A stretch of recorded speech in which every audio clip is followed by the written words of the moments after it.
दोस्तों, जैसा कि आपने पिछले वीडियो में देखा कि किस प्रकार से एक महामारी ने भारत सरीखे पूरी दुनिया में तबाही मचाई और जिसमें भारत में करोड़ों लोगों की जान गई थी। और भारत के एक महान कवि सूर्यकांत त्रिपाठी निराला का पूरा परिवार किस प्रकार से एक ही झटके में ख़त्म हो जाता है, जिसका वर्णन उन्होंने अपनी आत्मकथा कुल्ली भाट में किया है। और जैसा कि मैंने कहा था कि अगले वीडियो में हम बात करेंगे जिंदा बची उनकी एकमात्र बेटी के बारे में, जिसका वर्णन निराला जी ने कविता के माध्यम से किया है। और ये कविता अपनी बेटी सरोज को समर्पित किया है। बाद में उसकी भी मृत्यु हो जाती है।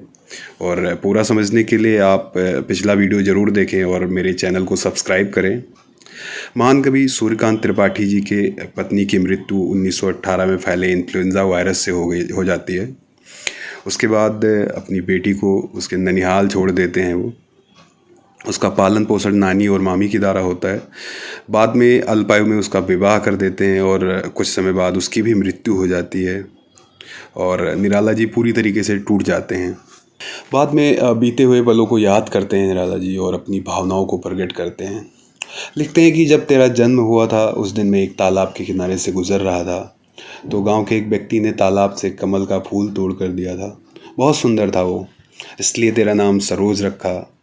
दोस्तों, कमल के फूल को सरोज भी कहते हैं। आगे निराला जी लिखते हैं कि अपनी बेटी के बचपन को याद करते हुए, तू सिर्फ 1.25 साल की थी, बहुत चंचल और कोमल थी, अपने माँ का मुंह पहचान रही थी। तेरी माँ अपना जीवन पूरा करके चली गई थी। तू नानी के पास पली बढ़ी और वहीं तूने अपना बाल्यकाल भी खेल कूद कर बिताया। और निराला जी वो भी दिन याद करते हुए लिखते हैं जब वो अपनी बेटी से दूर थे और 2 साल बाद बेटी को देखने ससुराल गए और वहाँ वे दरवाजे के पास मोड़े पर बैठे थे। उनके हाथ में उनकी जन्म कुंडली थी जिसमें उनका 2 विवाह लिखा था, पर वो नहीं चाहते थे कि उनकी बेटी को सौतेली माँ मिले। वह कुंडली को मिटाना चाहते थे और उन्होंने अपनी जन्म कुंडली बेटी सरोज को खेलने को दे दिया, जिसे उसने फाड़ दिया।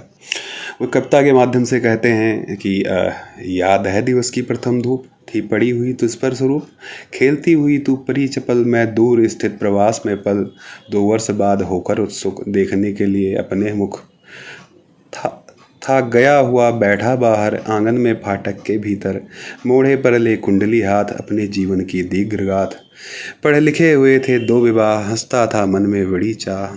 पत्नी मनोहरा देवी की मृत्यु के बाद निराला जी ने माता और पिता दोनों के कर्तव्य का निर्वहन किया और सरोज ने बाल्यावस्था से यौनावस्था में प्रवेश किया। शादी योग्य हो गई तब निराला जी की सास ने निराला जी से सरोज की शादी करने को कहा। उसे सरोज स्मृति में निराला जी लिखते हैं, सासू ने कहा लख एक दिवस, भैया अब नहीं रहा हमारा बस, पालना पोसना रहा काम, देना सरोज को धन्य धाम। और फिर निराला जी विवाह की तैयारी शुरू कर देते हैं। वो अपनी आर्थिक दशा को भी दर्शाते हैं और ऐसा वर भी ढूंढ लेते हैं जो धन संपन्न तो नहीं है पर विद्वान है, और कुछ साहित्यिक मित्रों को बुलाकर बिना किसी आडंबर के स्वयं पंडित बनकर विवाह भी संपन्न कराते हैं।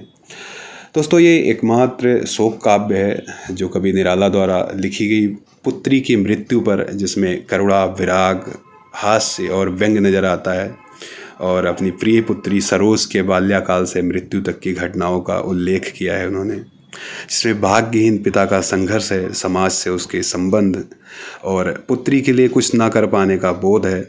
आगे लिखते हैं कि दुख ही जीवन की कथा रही, क्या कहूँ आज जो नहीं कही। यहाँ उनके जीवन का संघर्ष साफ झलकता है।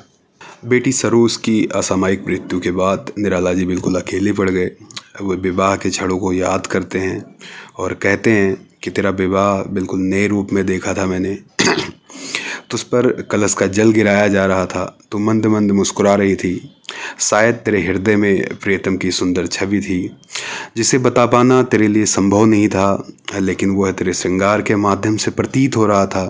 तेरे झुके हुए नेत्रों में एक चमक थी और तेरे होठ कांप रहे थे, शायद कुछ कहना चाहती थी या माँ का न होना दर्द दे रहा था। तुझे देखकर मुझे ऐसा लग रहा था कि मेरे जीवन के सुखद पलों के सुंदर गीत हो तुम, पर तेरे विवाह में कोई सगा संबंधी नहीं आया था और न ही विवाह गीत गाए गए थे। विवाह के कुछ समय बाद तो नानी के पास चली गई थी ननिहाल में। ननिहाल वाले बहुत प्यार देते थे तुझे, वह तेरे हमेशा हित के बारे में सोचते थे। बहुत प्यार से तू पली बढ़ी थी वहाँ, और अंतिम समय में तूने मृत्यु का वरण भी वहीं किया। निराला जी भावुक होकर कहते हैं कि हे पुत्री, तू मेरे जैसे भाग्यहीन पिता की एकमात्र सहारा थी, और ये दुख मेरे जीवन की कथा रही जिसे मैंने अभी तक किसी से कहा नहीं। अंत में कहते हैं कि बेटी, मैं अपने बीते हुए समस्त शुभ कर्मों को तुझे समर्पित करता हूँ, और तेरा तेरा तर्पण करता हूँ कि मेरे द्वारा किए गए शुभ कर्मों का फल तुझे मिले।